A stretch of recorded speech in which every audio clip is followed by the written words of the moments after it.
just make a couple closing remarks and then we can move to the private session. Mr. Speaker, I think you summarized our challenge very well. As you pointed out, we've had years of financial challenges for the state, long time. I would argue decades of financial mismanagement, bad decisions. We kicked the cans on pensions, we took pension holidays, we cut our school funding, and our kids are our #1 priority. We should never do that. We've pushed employees to take early retirement, which all that did was move the problem into the pensions rather than dealing with it on a budget basis. We didn't pay bills, we just let them accrue, and a lot of those take 12% interest. This has been going on for decades. This is not new. And if we don't take on the structural causes of those problems, if all we do is raise some taxes and maybe make a couple of modest cuts, we'll still chase our tail. We'll keep raising taxes, have more deficit spending. And here's the bottom line. We have fewer jobs in Illinois today than we had 16 years ago. And in that meantime, government spending has gone through the roof. The math doesn't work. We got to take on the structural challenges, and that's the reason I'm advocating for significant reforms.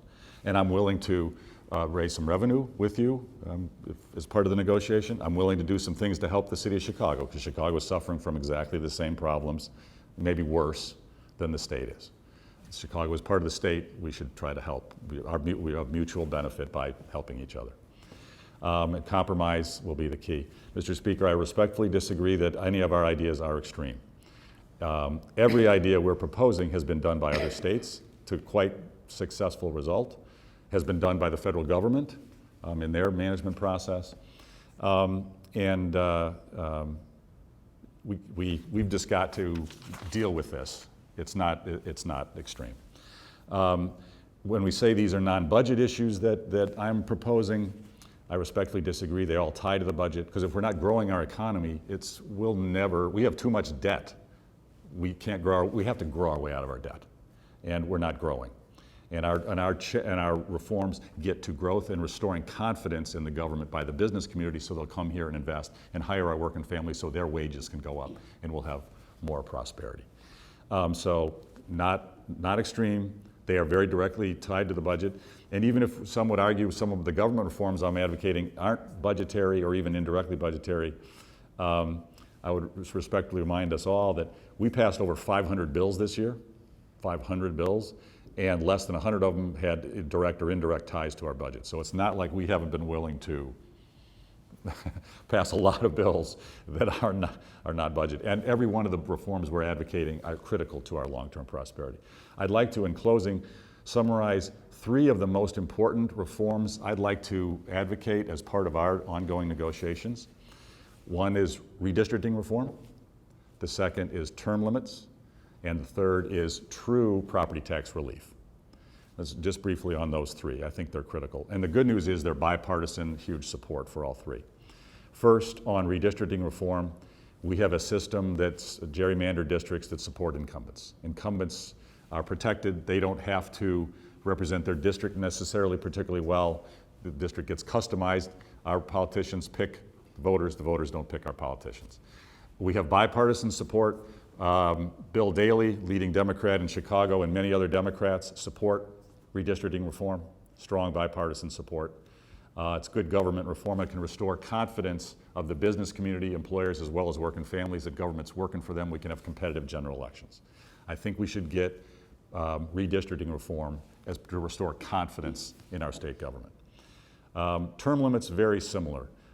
Even President Obama has spoken very positively about the benefits of term limits to restore good government, help root out conflicts and corruption, and restore a confidence in the way government works. We have bipartisan strong support. Democrats in Illinois strongly support term limits. Republicans support it. Independent voters support it. And term limits and redistricting reform are easy votes. They're both very popular in both political parties. Easy votes for a legislator who is voting for their district and their people, not for themselves. And I would ask us all, let's vote for the next generation, not the next election. That's my request. Term limits, very important to restoring confidence and growth, and redistricting reform as well.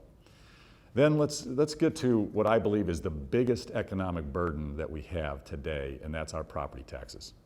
We have the highest property tax. We in New Jersey have the highest property taxes in America. As I speak with small business owners, as I speak with homeowners around the state, they all bring up property taxes as their number one challenge, their number one problem. And we've got to deal with it. And frankly, if we deal with it well, that will free up resources that we can put to help fix our state budget, and also restore confidence in the business community to grow more jobs, and we can get rising family incomes. We've got to take on our property tax burden, in my opinion, and we should do it now, not later. There are two keys to having true long-term property tax relief. One is increasing state support for education. We're one of the, I think we're last actually, we're dead last for state support for schools. I'd like us to change that together and increase state support for schools. Our kids should be our number one priority. And I think we should emphasize lower income districts and smaller districts when we increase our state support. Unfortunately, over the last 20 years, we've tended to cut school support rather than raise it. I want us all to raise it together. That's a budget issue. It's actually going against the deficit that we're all trying to fix. But I think it's the right thing to do. It's the right priority for our spending. But the other key to getting a handle on our property taxes is to give local control of government costs. And this is a critical issue. I realize that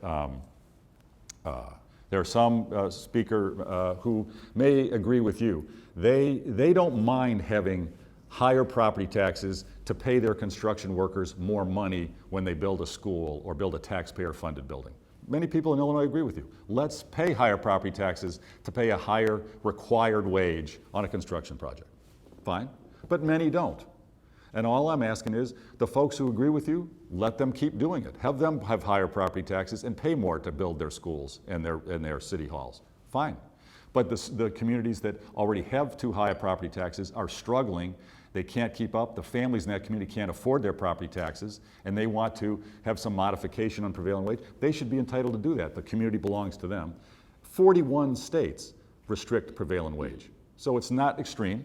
It's not out of the ordinary. Frankly, it's very typical. Same thing on collective bargaining issues. Again, many people in Illinois, Mr. Speaker, would agree with you. They say, I don't mind paying higher property taxes. I want to collectively bargain every issue with the folks inside government. Fine, keep doing it. I'm not saying they shouldn't, but they should be able to decide. They shouldn't be forced or mandated by Springfield. They have to bargain everything.